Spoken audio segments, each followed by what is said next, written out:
Two balls and a strike to count on Taylor. Reyes fires, swing and a drive, deep left field. It's his way back. Walk the ball. Let's Taylor.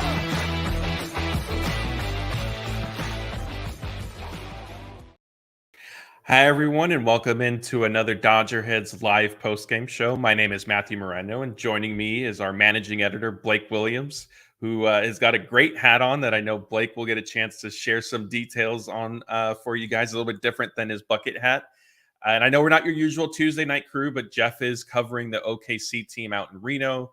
Scott is on a well-deserved vacation, so Blake and I are filling in, but not to worry. We do have a great show planned. We're, of course, going to go over tonight's win, discuss the latest Clayton Kershaw news and some of the updates there.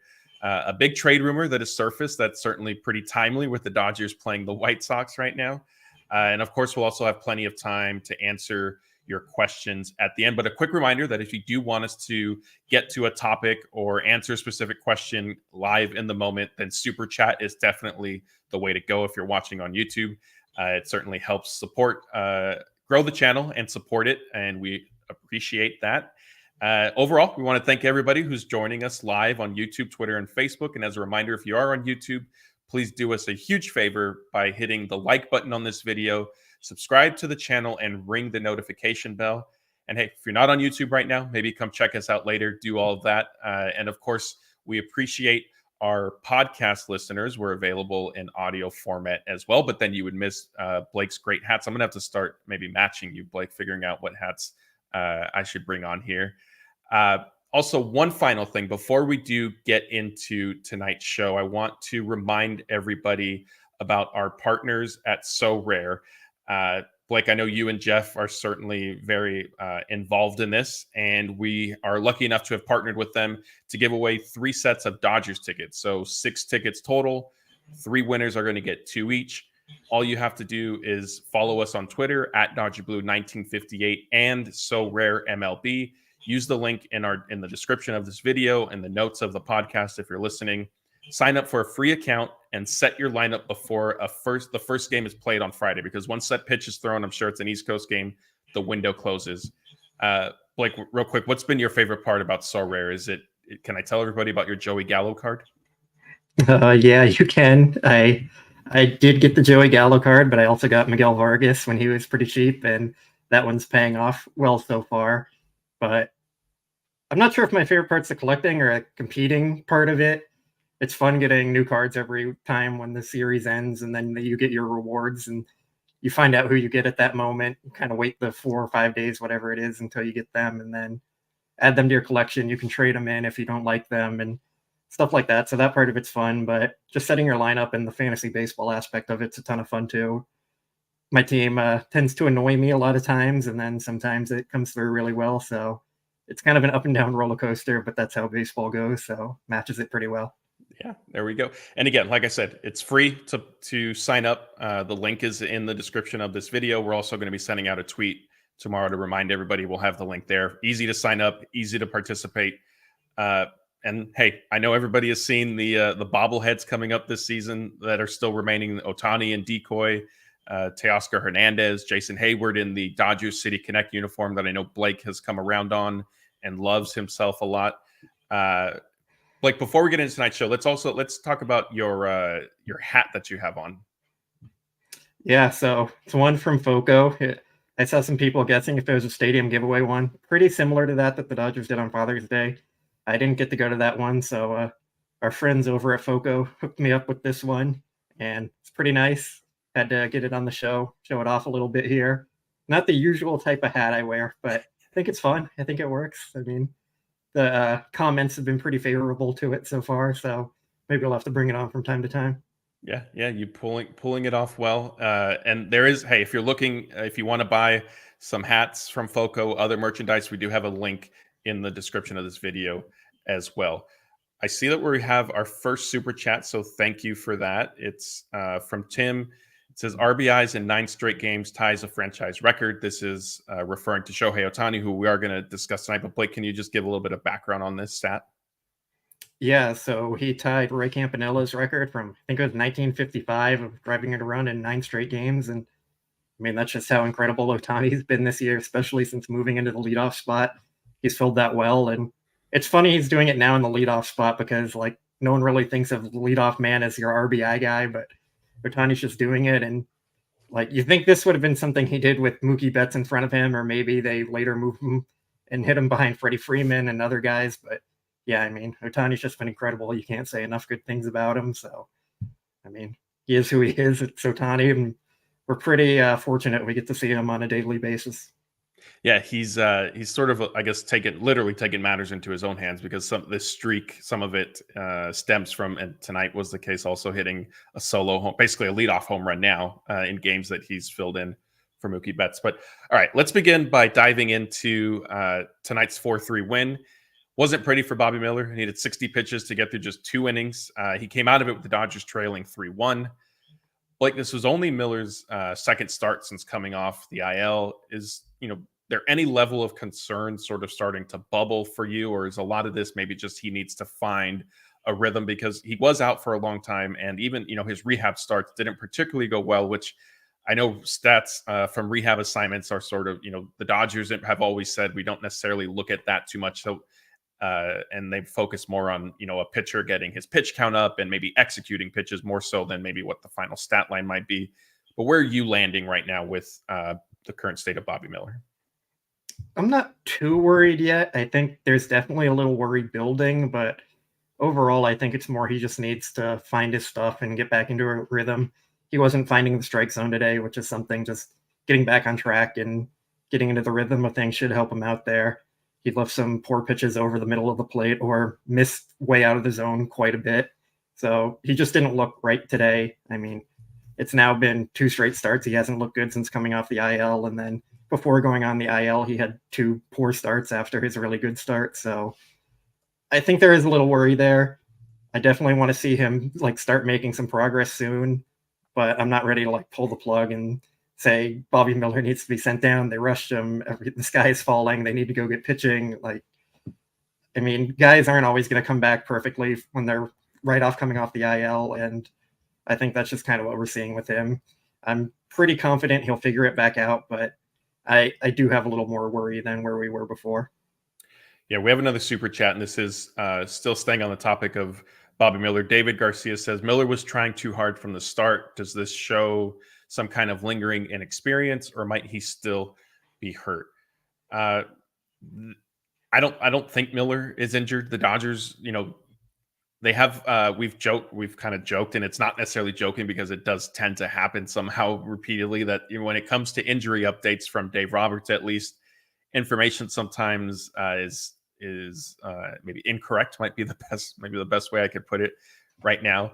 But the Dodgers don't rush players back from injury. If anything, I think they err on the side of caution.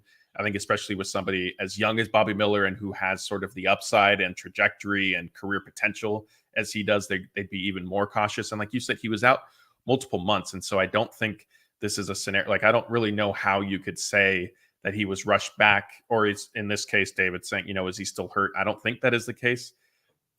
In terms of, maybe believing that Miller might have been trying too hard or pressing, I think some of that tonight probably stems from being, is he from, I think his hometown is near Chicago or something, right? If I have that story correct. So I think, to me, if anything, that's more of a factor. Bobby Miller is he's a hyper competitive pitcher. We have seen, and he's openly discussed some of the maturation he needed to go through to kind of find his footing at the major league level. So to me, I think it was more of that. Blake, do you disagree with any of that? No, I don't think he's hurt. I'm fairly confident he's not hurt. They wouldn't rush him back and bring him back. They have a big lead in the division. They could have called up someone else to fill some starts if they needed to. I mean, when they called him up, Landon Knack was still in the minor league, so wasn't a huge need at the time there. I think with Miller, he's a very emotional pitcher, and sometimes when things don't go right from the get-go or they start to spiral out of control, he lets that build on him more than some mature pitchers might. So I think the maturity aspect is a bit of it there. And that's something also that Dave Roberts was talking about with Alex Vesia. We've seen him develop into one of their best relievers right now, but I'm sure everyone's aware there was a time where pretty much everyone in the fan base wanted him cut because he wasn't pitching well. And we have a story up on it now about Dave Roberts saying how much Vesia has grown in his maturity and how he's controlling his emotions on the mound. And that's allowed him to take the next step forward. So I think that's a really similar thing that we're seeing with Bobby Miller. He just needs to kind of figure out how to control his emotions. And if you throw 5 balls in a row, like you can't let that build and keep throwing and then end up walking 2 or 3 guys in a row. You have to find the strike zone and get back in there without leaving a fastball over the middle or some kind of poor uncompetitive pitch. So I think that's just what Bobby Miller needs to do to kind of take the next step there, because we know he has all the talent. He has the stuff. It's just probably more about the mental side of the game than anything. Yeah, I agree with you. And I think, it's kind of ironic when Miller was coming back last week, there were fans saying, the Dodgers, why are they bringing him back at Coors Field? They're rushing him, this and that. And that outing ended up being better than the one he had tonight. So it's just kind of funny to see how stuff sort of played out so far. So right after Miller comes out, Freddie Freeman goes the other way for a game-tying 2-run homer. This was in the 3rd inning. Then in the 4th, Shohei Ohtani's 2-out RBI single put the Dodgers ahead for good. Blake, let's pause here. I know we discussed Ohtani kind of in the lead into everything, but let's discuss him a little bit more. Jeff and I talked about, expectations and whether Shohei Ohtani has met them or exceeded them. The exercise also included falling short. It wasn't specifically for Ohtani. We were discussing the Dodgers offseason additions anyway. Obviously, he hasn't fallen short of expectations. But for you, is he meeting them? Is he exceeding them? And this is kind of, season as a whole, because I know right now, since Mookie's been out, Ohtani has far and away exceeded expectations. But season as a whole, where would you put it? It's hard to say he's exceeding them because, my expectations were so high for him already. That was my point too. I'd probably say he's meeting them, but, he's just so incredible. He's still amazing me every time he's up there doing things we haven't seen other players do and hitting baseball's 470 feet at Dodger Stadium and just wherever he's going. That kind of stuff is crazy. So I guess from that perspective, it's exceeding what I thought, but production wise, he's pretty much meeting what I expected. Yeah. So, and I know you're not big on lineup construction and protection and all that. So I'm going to give you kind of a 2-part question. 1, have you come around on maybe Ohtani needing to be the leadoff hitter? And 2, do you think that it's something that the Dodgers maybe will look at and at least try for, a handful of games or 2 weeks once Mookie is back? I was the one who wanted Ohtani to lead off from the moment they signed him. So, yeah, I'm all for it. I don't think the Dodgers are going to stick with it when Mookie comes back because they just seem more comfortable with Mookie up there. That's where he wants to hit. I don't think Ohtani necessarily cares. And I don't think Ohtani's really going to see a dip in production if he's batting second versus batting first. I think there's just kind of a lot of randomness in baseball that's kind of happened. And he went on his hot streak when he got moved to the leadoff. I think that's a bit more of a coincidence than anything. So I don't think the Dodgers are going to explore it, but I would certainly like them to do it. Yeah, I agree with you. All right, so let's get back to the game. Ohtani put them ahead 4-3. At this point, the bullpen had already been in for a couple innings, for 1 full inning, and then the bottom of the 4th. The group wasn't exactly lights out, but they buckled down when they needed to, got out of some jams multiple times. Blake Trinan got 4 outs tonight. I think, that was interesting to see the Dodgers sort of push him past just pitching 1 inning. It was the first time he's gone multiple innings since the 2021 NLCS. So it's certainly been a while. Did anything stand out from anybody, I guess, maybe stand out from tonight's bullpen performance? I mean, everyone did, I think. They went 7 scoreless innings. I think Michael Peterson throwing 2 scoreless is pretty impressive since he hasn't really made his footing at the major league level yet. He was called up pretty recently and hasn't seen a whole lot of time. So he's been encouraging, I'd say, since they called him up. There's some good stuff in there that see why the Dodgers like him. Trying and bouncing back from a little bit of struggles in the home series there. And I think that was good to see. And we're going to give a shout out to our guy Juan Toribio at MLB with Banda Express there coming through. He's been a great pickup for the team. Just seems like every time he goes out there, he's putting up scoreless innings. And I mean, their whole bullpen has just been incredible. Yohan Ramirez ran into some trouble there, which is going to happen with relievers. And he might be their weakest link in the bullpen, which is saying a lot considering their bullpen. And he's been solid overall, I'd say. I know the numbers aren't good, but more often than not, he's been a fine middle reliever. So the bullpen's just been really impressive. And I can't remember the last time we've really said that about a Dodger team at this point in the season. Seems like a lot of times they figure it out at the end, but so far they've just been lights out. Yeah, and even further to your point, and to give even more credit to the group of relievers they have right now. Joe Kelly's on the injured list. Bruce Dark-Gratterall hasn't pitched at all this season. Ryan Brazier got into some games, I think, early on, and then he's been out for an extended period of time. And so, yeah, these different some of them reclamation projects, if you will, or in the case of Michael Peterson, just kind of a long odds type of story. So credit to all of them.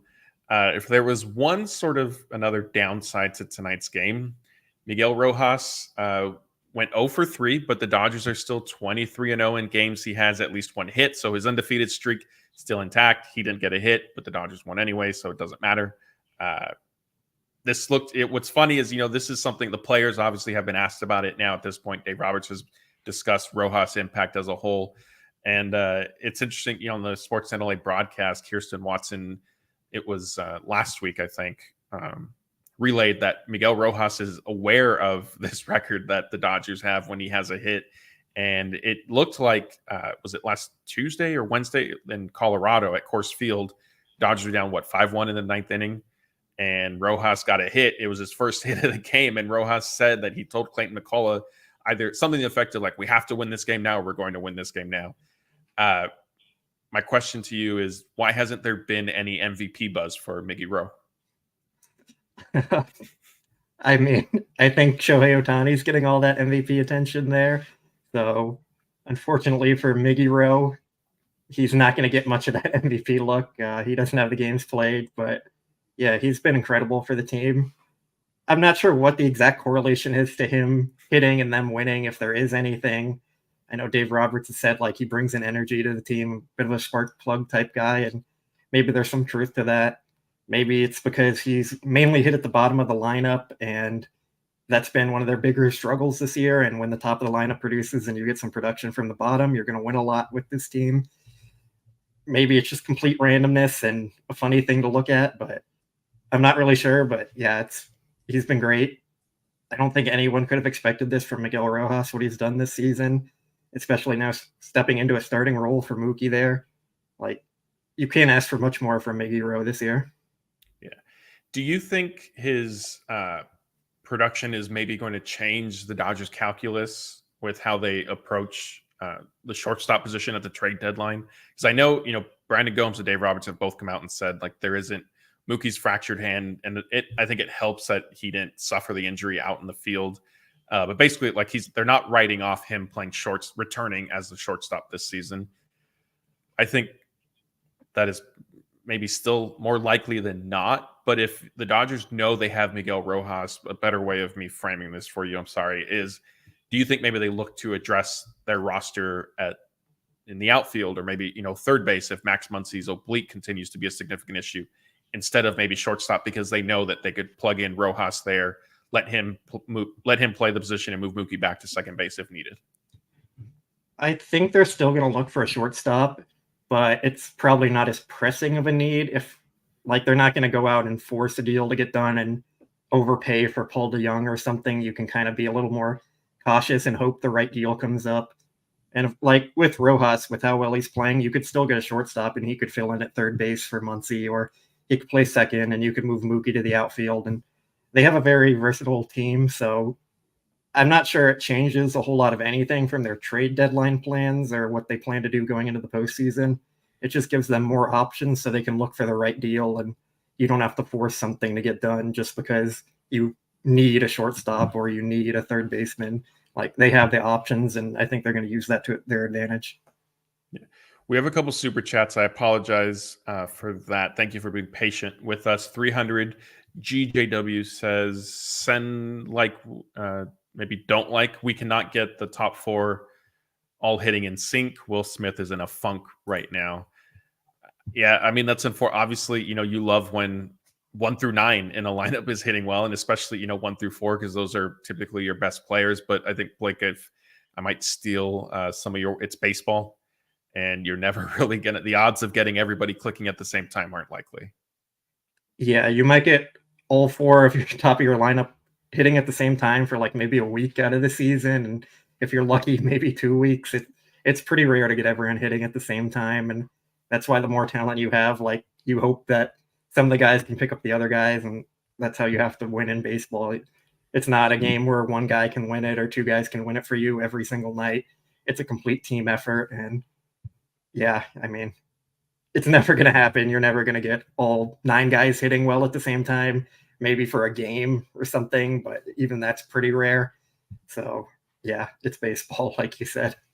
Yeah, and I think, we saw some of this early on this season. The Dodgers went through a stretch where I felt like the top maybe 4 or 5 hitters in their lineup were all doing well, but the bottom half was really struggling, and the losses, they were happening more frequently than maybe a lot of us sort of anticipated. Next super chat is from Laura. She wants to know Brusdar on his way back. So Dave Roberts recently said during the homestand that Brusdar, Gratterall, I think it was during the homestand, Brusdar, Gratterall, and Dustin May are throwing bullpen sessions. He might have called them encouraging bullpen sessions. We described it pretty optimistically and positively. That came shortly after Dave Roberts had also said that Brusdar was going to be months away. So multiple months, I think, was how he phrased it. So it's kind of tough to read. Like, on one hand, yes, I guess it's good he's throwing bullpen sessions, but on the other hand, it still doesn't necessarily sound like he's on the verge of coming back. I mean, he would need to throw multiple bullpen sessions, face hitters in simulated games, and then advance to a rehab assignment before he's back. Yeah, we're probably still at least a month away from Brusdar coming back, and that's on like the everything goes well, super encouraging, nothing goes wrong plan, which, so we all know that usually doesn't happen. So I would say probably expect like 2 months to be safe, and maybe it ends up being 3, maybe it ends up being 1.5 or something, but it's not going to be anytime soon. But it was encouraging that he threw a bullpen because he hasn't really been doing much of anything through this year. Yeah, and I think what's happening, what's working in Gratterall's favor as well is that he is a relief pitcher, and so he's not going to have to fully stretch out the way a starting pitcher would have to. The biggest hurdle for him would be just making sure he can pitch in back-to-back days, 2 days and 2 games in 3 days, stuff like that. But speaking of things going well or not going well, if you haven't heard, Clayton Kershaw is shut down from throwing for at least 1 week because of lingering soreness in his left shoulder. Things had actually been going pretty well for Kershaw up to this point. He started a rehab assignment, I think, much earlier than most of us anticipated. He threw 3 innings for the Quakes last week. Blake, you covered that game for us. You were out in Rancho Cucamonga. You had a great dinner after it because of me. We can even get into the fantastic lunch you also had because of my advice once again, but maybe we'll save that for the end of the show. Was there anything, as when you were out in Rancho Cucamonga, any sort of reason for concern or anything kind of tipping off that something may end up being amiss with him?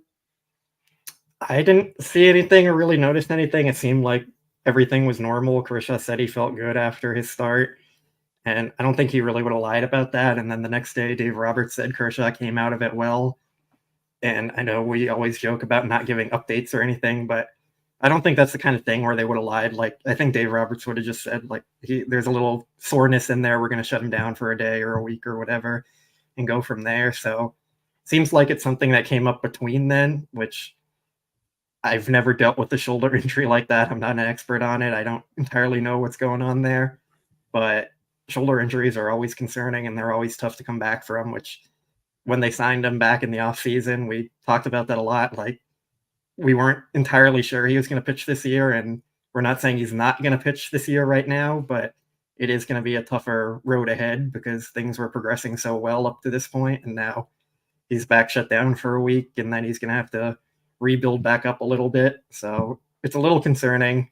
Maybe you can say more than a little concerning, but I wouldn't hit the panic button or anything right now yet. Yeah, I think what's interesting with this is a lot of it basically, for me, kind of boils down to how you want to look at it and what you want to sort of believe. On one hand, this could be, every starting pitcher. Dave Roberts has said this when discussing Tyler Glasnow and most recently Yoshinobu Yamamoto, because there was a lot of confusion with, how sore was he feeling? Did he have, kind of his injury heading into his last start and all that?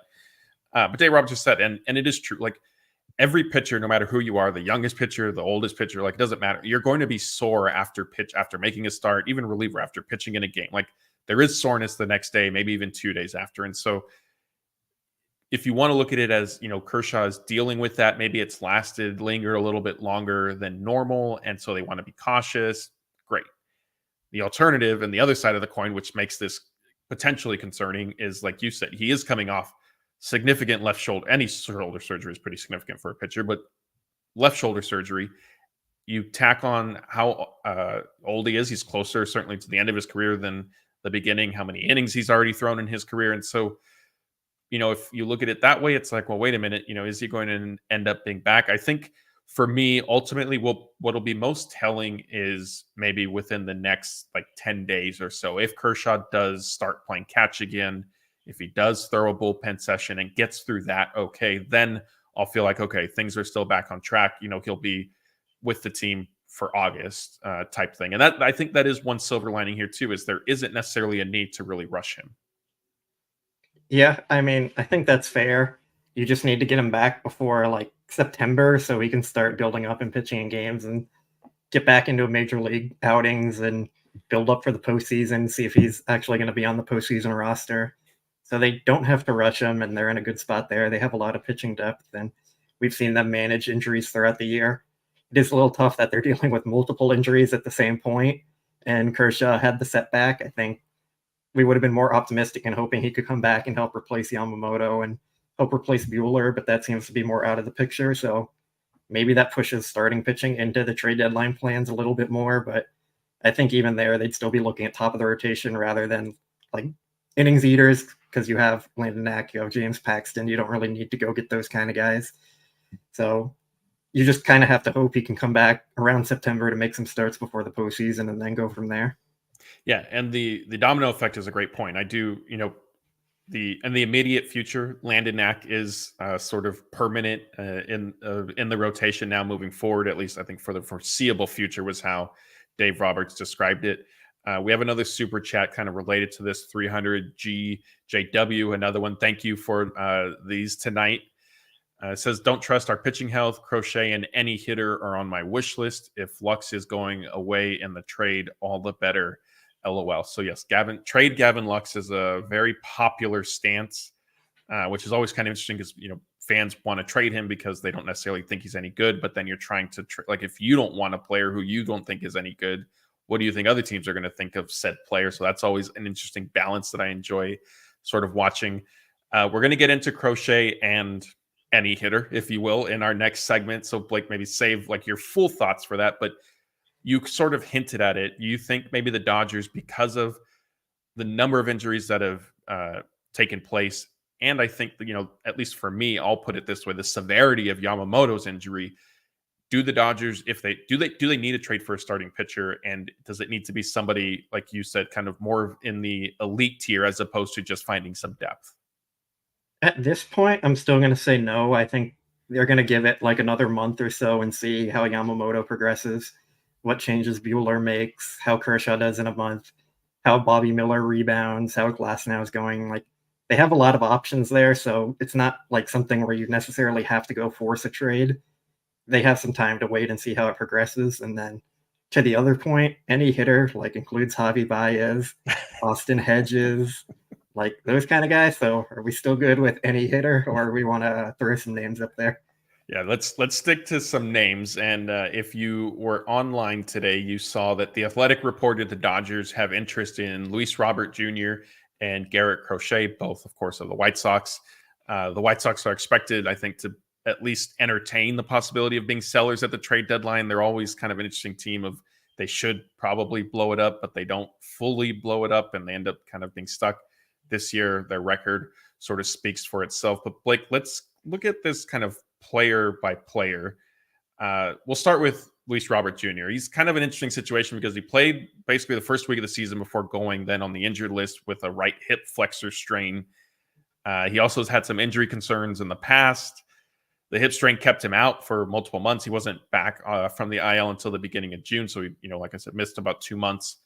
And it hasn't been great for him since returning. If this is an opportunity, is trading for Luis Robert Jr. in your estimation more of, if the Dodgers are able to kind of buy low, if you will, or do you believe in kind of him as the player, career stats, kind of potential as a whole? I believe more in the career stats. I think the Dodgers would definitely try and buy low and say, you don't want to be stuck with him, Chicago, and it just make your rebuild worse if you don't get good value for him now. I mean, they're going to use all the negotiating tactics they can. But I think overall, Robert's still a fine player. Like, he's had a down year, but he's playing on the White Sox. I'm sure there's probably a little hard to get motivated and go play there. And you don't have many teammates helping you out. Like, it's just not a good situation to be in. I think he's probably like a great case for a fresh start, would help him out a ton and boost his production overall. So he's not like playing for a contract or anything either. He signed for the next 3 years. So like, I'm sure he's having some motivational problem just going there with the White Sox actively trying to lose and putting out the worst roster they can every day. Like, that's tough to deal with for a player.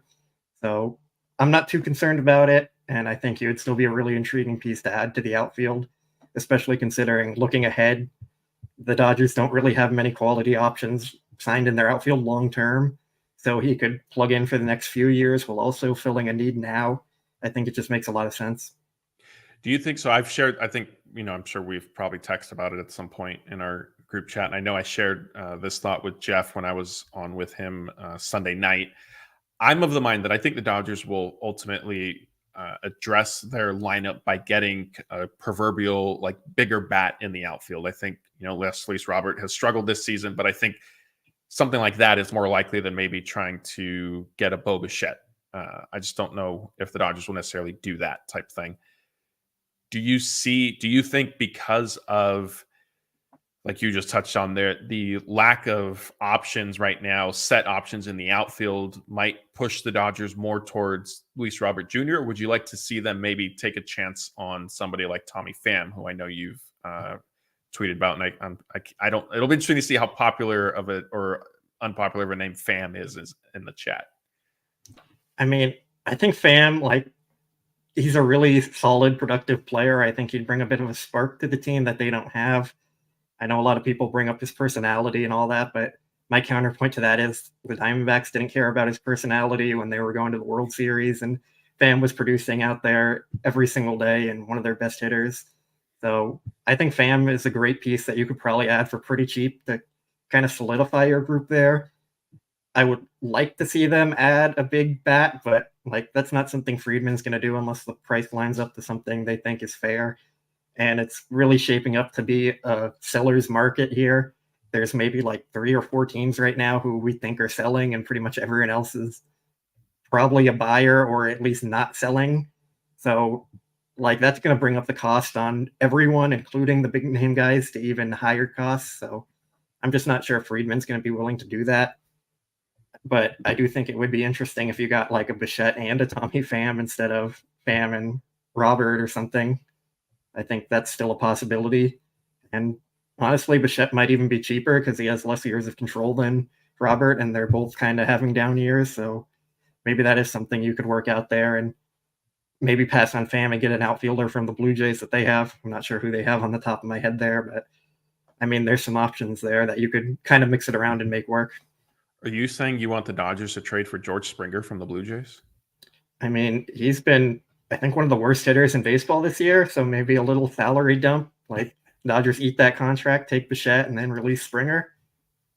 Okay, could maybe work. I mean, maybe. Ohtani's only making $2 million this year. You got some money. That's true. I think what's going to be, to your point of a lot of teams, especially in the National League, are still alive for postseason berths because of the expanded field and the wild card and all that. Right now, yes, it is, a pretty crowded picture. 5 weeks from now, who knows? Like, if there are 2 or 3 more teams that end up going in the wrong direction, maybe that balances out the market a little bit more. And I know Andrew Friedman, typically the Dodgers, and I think every executive really waits until closer to the deadline than doing a major move right now, just because that's how business tends to unfold. And so I think this year, more than any other year, if the current trends and current records sort of hold, we're going to really see things drag out until July 30th, which is a Tuesday, which is when the trade deadline is. Let's look at the other angle of this, Dodgers sort of White Sox rumor. And I think we should also note that it was reported that the White Sox also have assigned some of their top scouts to look at the Dodgers, Mariners, and there's one other team that I'm blanking on. Padres in person. So sort of, maybe potentially gearing up for possible trades down the line. The other option that has been reported is Garrett Crochet. The Dodgers just saw him. Obviously, he pitched well. He's putting together a strong season. It's his first as a starting pitcher, which I think is pretty interesting. Before this year, all of Crochet's 72 career games had been out of the bullpen. I think we should also note he had Tommy John surgery in 2022. And I mean, it's a little bit of a running joke, but if you're a pitcher and you've ever had Tommy John surgery, then the Dodgers are pretty much always interested in acquiring you.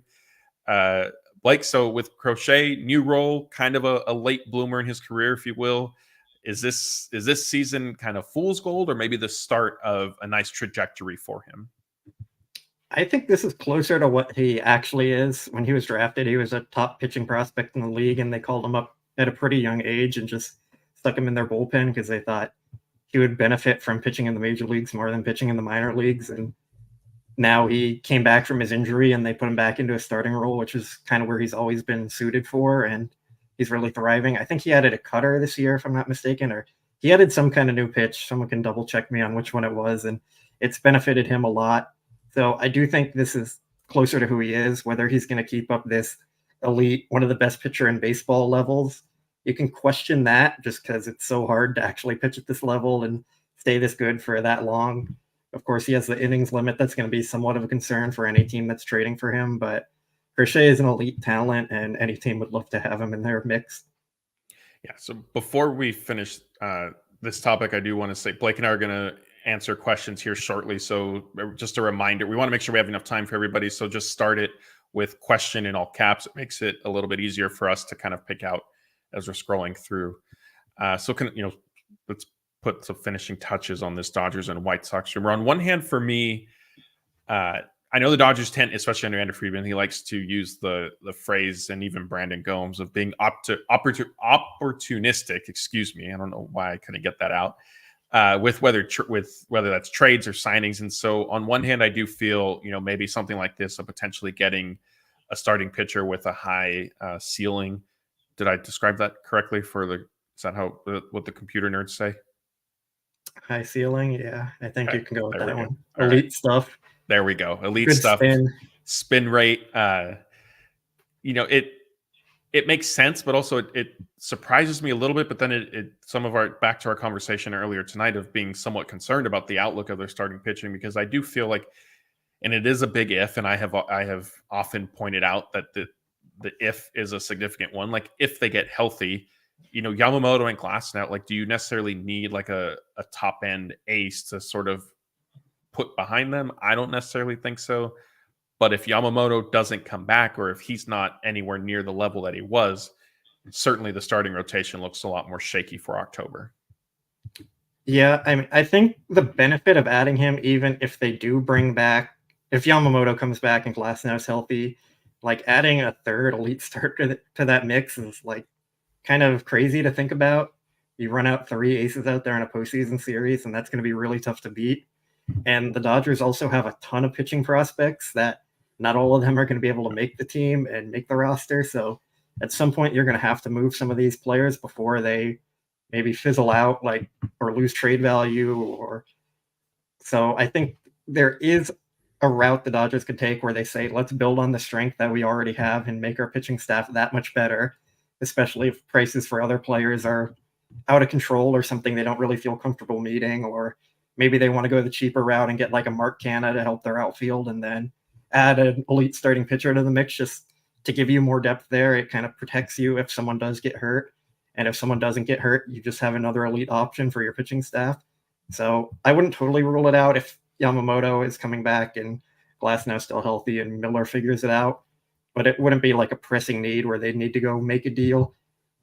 They're kind of in a good spot where they have a ton of options where they could do so many different things. Like they could go get a shortstop, or they could go fix the outfield, or they could add to their bullpen or starting rotation. And you can make an argument that they don't need to go do any of that stuff, but they could also benefit from any of it. And that's pretty much a good place to be. Yeah, that's a good point. We have 5 weeks, like I said, pretty much between now and the trade deadline. And this certainly isn't going to be the only discussion of a potential trade that we have. And so looking forward to kind of seeing what direction the Dodgers end up going in. So now let's get to your guys' questions. Our first one is from Carlos Garcia. Says, when do Gratterall and Brazier come back? Like we said, Gratterall still appears to be multiple months down the line. I think Brazier is also somewhat of a long-term thing. Do you remember the last update we've received on him by any chance? The last update was him going on the 60-day IL, and I don't think we've heard anything since. I think he's been throwing, but like not anything like serious throwing, just like playing catch kind of throwing. So I think Dave Roberts describes it as keeping his arm active, but like there's not much to that other than it takes like a week or two off his throwing program when he does actually start coming back. Is Brazier throwing, or is he doing catch play? Catch play is what Roberts would say. Although I think Roberts did say throwing last time. I don't remember. That's an upset. And I think if I'm remembering correctly, I think even when Brazier first injured his calf, Roberts did say that they were looking at that being a pretty long-term recovery. Go ahead. Did you want to add something? I think Roberts said it was going to be 2 months or something, because that's what Brazier had when he suffered pretty much the same thing with the Red Sox. But I think we're closing in on that 2-month mark here pretty soon, and it seems like it's going to be a little longer than that. Yeah. Eddie says, is Miguel Vargas playing himself into more time or trade bait? And this is, you and Scott are the two best people on our staff to answer Miguel Vargas questions. So this one's all yours. I mean, I keep saying he needs to play more. I think he has a hit in 9 straight starts now, and he looks more like the hitter that the Dodgers expected him to be. Of course, he got off to the slow start last year when he was dealing with injuries, and then he admitted it kind of messed with his confidence and put him out of whack, but now he seems to be back on track and going well. So I keep saying they need to get Miguel Vargas in there more often. I think he has the bat they need at the bottom of their lineup, not going to strike out a lot. He'll put the ball in play. He'll probably be like a 280 hitter for all you batting average people out there. So, I mean, I think I'd love to see that at the bottom of the lineup. The thing Dave Roberts has said that's kept him from playing more is the defense. And I think pretty much every time Miguel Vargas starts, he ends up coming out of the game later for Chris Taylor or Kike or someone as a defensive replacement. So I think that's going to be like a thing where that's going to keep him out of the lineup more so now. But I don't think they're really going to trade him unless the perfect deal comes up. Like, they don't really have many outfielders signed next year. It's James Outman, Andy Pages, and Miguel Vargas in the mix there. So you're probably going to need him, or at least him or Outman, to figure it out. So it's kind of depending on who you're betting on and going from there. But I mean, I think Vargas can figure it out enough defensively to be at least a fine starter out there where the bat's going to play. So you mentioned James Outman. Hawaiian Kira has a question about him. She wants to know what is the likelihood that Outman gets promoted? I don't see it at this point. Maybe he's the extra position player that you can add once active rosters expand in September. But short of like maybe multiple injuries at this point, I don't necessarily see him coming up. Is where you fall on that? I think he's one of only 3 position players on the 40-man that aren't at the major league level. And the other ones are Fiducia and Cartaya, and they're both catchers. So I think if there was an injury, Outman would probably be the next one to come up, or else they'd have to make a 40-man move. So I'd say maybe like 35% that he comes up soon. Okay.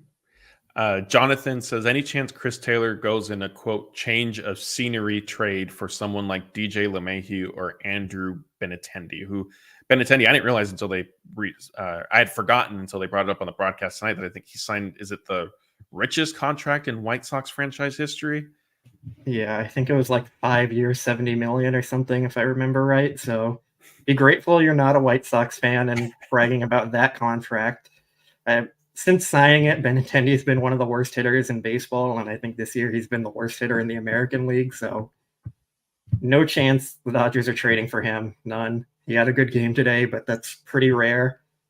And I'm not sure what LeMahieu's contract is left, but I think Chris Taylor has 1.5 years left now. So I don't really see that kind of thing happening. I think they just let it play out.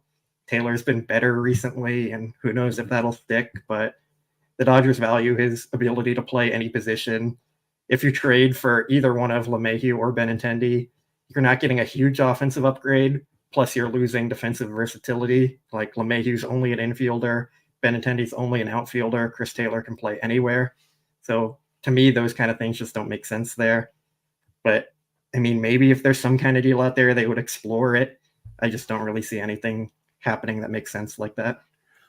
Also, Taylor's on a hot streak right now. I think that's getting overlooked by fans who are still trying to ship him out. He's trending up, so maybe hold on another couple weeks before you go packing his bags. Noisy Ninja 91 says Stone has to be more important than Miller at this point, right? Miller gives up 1 run and completely unravels. I still think Miller is more important because I think they need his, and Blake, you're going to love this phrase, his electric stuff for the postseason. It plays up, I'm told, by people who track those kinds of things. And so Miller getting on track and I think meeting his potential, reaching it, however you want to look at it, is a little bit more important than Gavin Stone. And that's not to necessarily diminish Gavin Stone because what he has given the Dodgers this season is they have absolutely needed it. And he's been incredible. And he needs to, kind of stay at that level. I think he's going to factor prominently into their pitching plans later this year as well. So for me, answering this one, I think it depends on how you want to define important. I think it's more important that Bobby Miller figures it out because they need another starter. If he doesn't figure it out, and that kind of changes all their trade plans and everything. And I do have trust that Stone is going to be an effective starter for the rest of the year. I think he's proven he's a really quality option, so he's not someone you really have to worry about. So from that sense, it's important for Bobby Miller to get back on track, and maybe one of the most important things on their roster right now that they need to figure out. But if you're going to lose one of them to injury for the rest of the year, I think Stone would be the more important one because he has been pitching well. He's their second best pitcher right now, and even if you add in Yamamoto, you could probably make an argument that Stone is still their second best pitcher. So he might be more important to the team's success at this moment and just kind of projecting out, if that makes sense there. I don't know if I explained it well, but I think they're both important in their own ways. It's just how you want to look at it. You did explain it well. You explained it so well that basically you went right down the middle and you picked both sides of the fence, which I think Jeff would describe as typical Blake fashion. Well, that's Scott gets that going right down the middle on everything. I'll take my takes and pick a side usually, but not this one. I think there's such different points in their season right now. Like you need Miller to figure it out, and you can't lose Gavin Stone. So they're both important in that sense. Yeah, no, I knew what you meant. I agree with you. Roy Estrada wants to know who will the Lakers pick at number 17. The NBA draft starts tomorrow night, Wednesday. It is 2 rounds and it is 2 days because it's just you can't do 2 rounds of a draft in one day. Blake, I know that your Knicks made a big trade tonight. Do you have any sense on maybe who the Lakers might pick? LeBron Jr. because they want to keep him around. But... Yeah, maybe not necessarily with 17, but possibly 55. Roy, I'm sure you're already following Daniel and everybody at Lakers Nation, our sister site, so they'll have you guys covered with NBA draft stuff. Let's see. You're not going to let me shout out my Celtics? I haven't gotten into the draft because I'm still celebrating the championship. Yeah, no, I'm probably just about to mute you right now and let you think that you're talking to everybody without realizing it. Let's see. Just reminder, if you guys can put question in all caps at the beginning, that'll help us. I'm not well here. Noah. Yeah. Is there any chance the Dodgers will acquire a third baseman? I don't necessarily think so because I think they'll just wait on Muncy coming back, and it's not like Muncy's a free agent after this year either. They have, he's under team control. So do you see a third baseman as part of maybe somebody who can play third base, but not necessarily? I think Noah's asking about a true kind of third baseman through and through. They already acquired a third baseman. Oh, they got Kevin Biggio over there right now, platooning with Kike. So no, I don't think they're going to trade for a starting third baseman or anything. Someone with versatility makes some sense there, but I think they're hoping and planning for Muncy to come back. Yeah. And they have Biggio. All right, let's see. We'll answer a few more if they come in. And in the meantime, Blake, why don't you tell everybody about your dinner out in Rancho Cucamonga? Have you talked about it yet on the live show? I don't remember. Probably not, because the only one you've done since then was with Scott, and Scott. We did talk about going to Rancho though, so I think we might have mentioned it. Okay, but tell everybody tonight about your food. How I stirred you in the right direction. I do it at Dodger Stadium when you ask for input on what you should eat, and I did it. I delivered for you once again. Matt told me to go get the hat, which I've never had or heard of before. So I went there. Matt told me to get a burger and chili cheese fries. I got a pastrami sandwich and chili cheese fries. What Matt didn't tell me is the chili cheese fries were for like 5 to 10 people there in a serving. So like I could have just got the sandwich and been fine. I don't know how I would have done the burger with the fries, but the pastrami was good. The fries, they were okay. I'm not going to say like they were amazing or anything. I think I've had better chili cheese fries, but it was a fun experience. Just like when they handed them to me, they were so heavy, and I was like, "What is this?" And then I open it and look, and it's got like a pound of cheese on it, and yeah, it was a lot. My one complaint with the chili cheese fries at the hat is like the top layer of them, where all the chili and cheese is sitting on, is great, but then under that, like those fries stay too plain. Like you almost have to like turn them inside out or flip them over so that the chili and cheese mixes everywhere. But people are saying to try the gravy fries next time you're at the hat. Laura likes their pastrami. Yeah, I haven't had the gravy fries, so I can't vouch for that. Let's see if we could close this out with a few baseball questions, or if you guys have any questions about food, we can do that. Here's one. GI says, any thoughts about Passan's article calling for an Arozarena to the Dodgers trade? I think it makes sense if the Rays are willing to sell and trade. I mean, the Rays have been willing to trade pieces in the past, and the Dodgers and Rays front office certainly have interest and like know each other pretty well there. So I think it makes some sense, but we'll have to see until like the Rays actually fully decide to sell and rebuild or retool, whatever they want to call it. So yeah, I know Scott is all over that one. So ask that one again when Scott's on, and you'll get like a 10-minute answer. Yeah, maybe we'll have him do like an editorial as to why the Dodgers should trade for Randy Arozarena. Let's see. Here's another one, 300 GJW. You get to acquire one player on the trade market. Who are you hoping or wishing for? This is kind of hard because I guess we're just either like the cost is no object, or maybe you were able to strike a fair deal for both sides. But if there's all things being equal, Blake, is there one player that maybe you would like to see the Dodgers trade for? Corey Seager. Is he an answer? Fine. Or are we going realistic here? Yes, realistic. Okay. Although the Dodgers do need a shortstop, so you could argue that for the Dodgers, it is realistic to go down that path.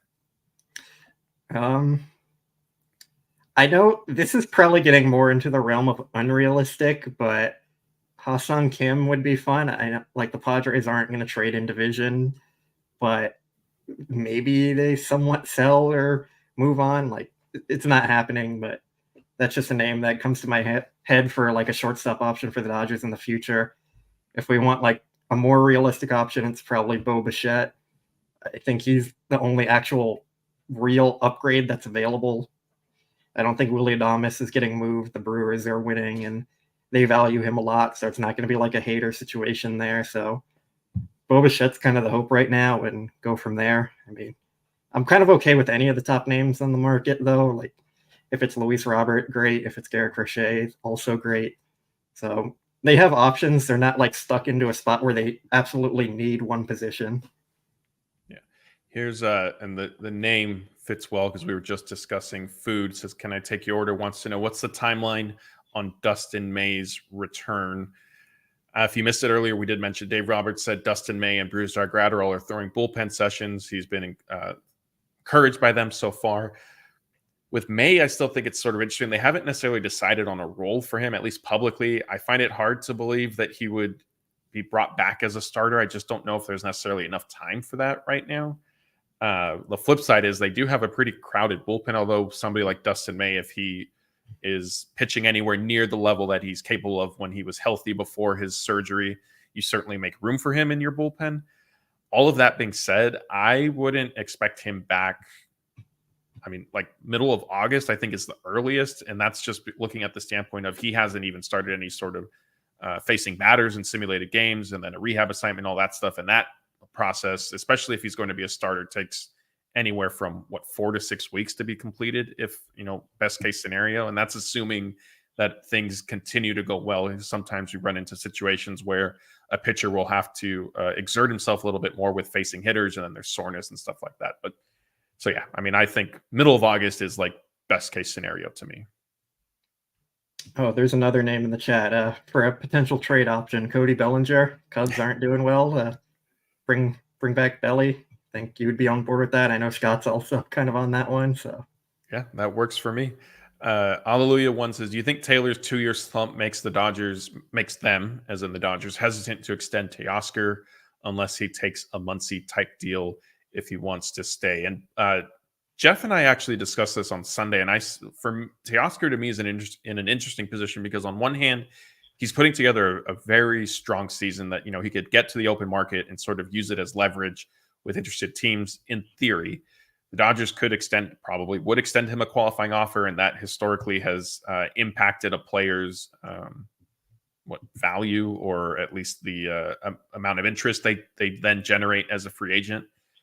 I also think that he sort of runs the risk of, if there is any sort of decline for whatever reason, if he struggles in the playoffs, that then, maybe that impacts how much the Dodgers might be willing to pay him at the end of the year, or other teams. And so to me, I think it would almost make sense for both sides, honestly, to come to like a fair agreement, whether it's a Muncy type, like Alleluia says, but sign an extension now. That's kind of my take on it.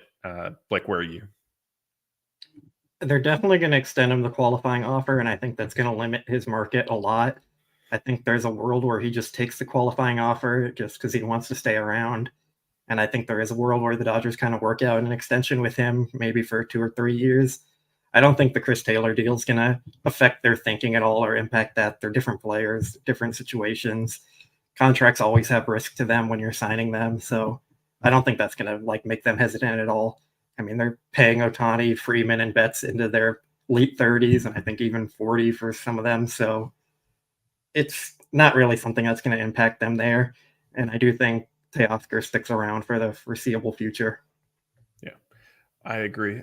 We did have this question. Hawaiian Kira, she was asking me specifically, but Blake, I'll want your input as well. She wants to know if there's a food preference on the reserve levels. So because of my surgery, I actually haven't been to the stadium in quite some time. Blake has been holding down the fort there. So there's nothing that comes to my mind other than I know that when the Dodgers were last season, we're bringing new items in and rotating things, that they tended to be up on the reserve level more times than not. I know the chicken sandwich was there that you and I both liked.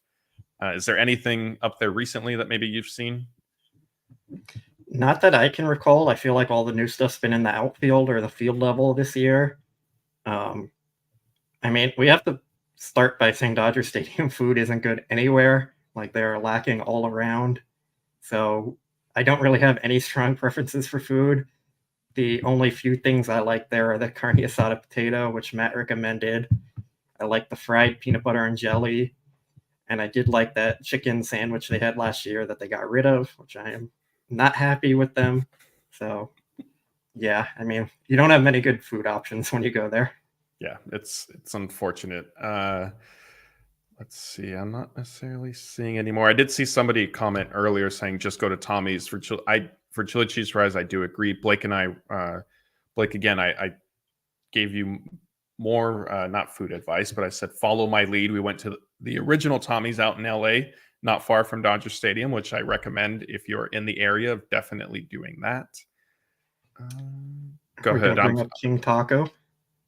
Yeah, go for it. Yeah, well, I was out covering the Dodgers City Connect, the event they did in whatever city I'm forgetting. Do you remember? I think it was considered Los Angeles, but it was more like East LA area. Okay. By Belverde Park or something like that. Yeah, so I went to King Taco after. Matt told me to get tacos and a sope. I got one taco, one sope, and a burrito. The burrito was by far the best thing. The sope was okay, I guess. I didn't think it was anything special, and neither was the taco. But the taco I agree with. The taco I agree with. Their tacos are okay, but I think their sopes are really good. I've never had a burrito, so I can't speak to that. Yeah, Laura brings up a great point. Cielito lindo for taquitos. That is another referral I've given Blake, but I think he went to Oyster instead, right? When you were, I did. Yeah. So Blake, he didn't listen to me for that one. But so far, I tend to have a pretty good track record when Blake needs food advice, and I'm able to kind of recommend some things if I'm familiar with the area. Let's see. MH says King Taco is, I assume, the business, but the bee's knees. Not necessarily seeing any baseball question. Oh yeah, Cheesecake 22 was who recommended going to Tommy's. Yes, thank you, Cheesecake, for saying Cheesecake said that. Let's see. All right, Blake, here you're being put on the spot a little bit. Aaron Vaughn wants to know if you can handle actual flavor. I mean, define flavor here. I don't like spicy, but flavor is good. I don't really know how to answer that. Yeah, so I did warn Blake. MH says the King Tacos Garden Asada with the red sauce can't be beat. I knew that Blake isn't fond of spicy, and so I told him. Did you get the red salsa or no? I did, but I didn't use it. Okay, so I did warn him that it is pretty hot, and so to be careful there. All right, here, maybe we'll end with this one unless we get a couple more. Scarlet and Blue says, odds that the Dodgers wear those awful City Connect jerseys again this season. Blake, don't take offense to this. I know you've come around on the City Connect uniform this year. Not really. I mean, they're okay. I don't hate them as much, but like they're still not good. Like there's still like 10 other ones at least I'd pick before taking the Dodgers ones. But yes, they're going to wear them again. Probably on July 6th, I think, is when Jason Hayward's City Connect bobblehead night is. So I'm sure that night they'll do it, and probably a few other times throughout the season, and then again next year. Yeah, the July 6th, that's a good call. I could see them doing that for his giveaway, since the bobblehead is in the City Connect uniform. I've wondered if maybe they were going to schedule like every Sunday home game is a City Connect one. But yeah, it'll be interesting to see how they handle that. So I think that's going to do it for tonight. We want to thank everybody for joining us again on YouTube, Twitter, and Facebook.